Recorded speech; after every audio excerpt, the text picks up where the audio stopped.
Okay, just a couple of items at the top, and I know there's a hard out here for a gather time, so we'll work to get through as many people as possible, and if our friends in the front row could help with that so we can get to the back row, we'll come circle back around if that works. Okay, a couple things at the top. As you all know, the President is launching his Help is Here tour to communicate directly with Americans about how the rescue plan is helping them and their families.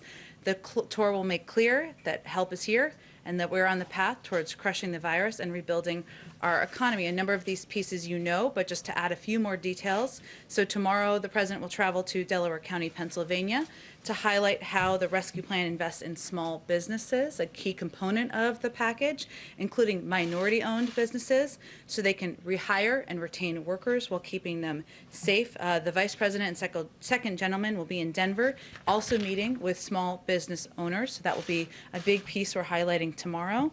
On Wednesday, the First Lady will travel to Concord, New Hampshire to underscore how the American Rescue Plan provides $130 billion to help schools reopen. The second gentleman will convene a listening session in Albuquerque, New Mexico, with working women, including teachers.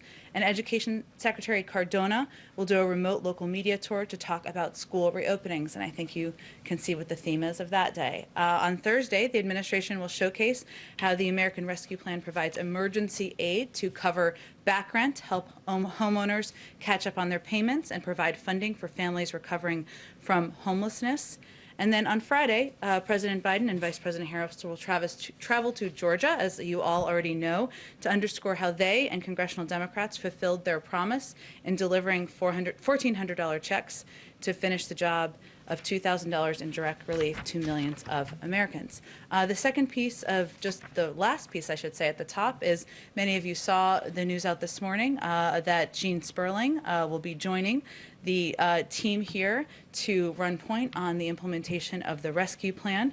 I've known him for a long time, worked with him previously, but to give you a few highlights, Gene has spent more than a decade at the highest level of government, including as senior Treasury official and as the only person to serve as NEC director twice. As we've talked about a bit in here, there are a number of economic officials who will be playing roles in implementation, so he has especially an interesting and relevant background in helping pull all those levers. Gene was also played a key role in helping steer Detroit out of bankruptcy and on the path to renewal, and he quarterbacked support for small businesses and economic assistance for unemployed Americans. He will work with the heads of White House policy councils and key leaders at federal agencies so we can get funds out the door quickly, maximize its impact, accelerate the work the administration is doing to crush COVID and rescue our economy. And as I've noted in here before, the President felt it was important to have a point person who could, of course, pull all of these levers.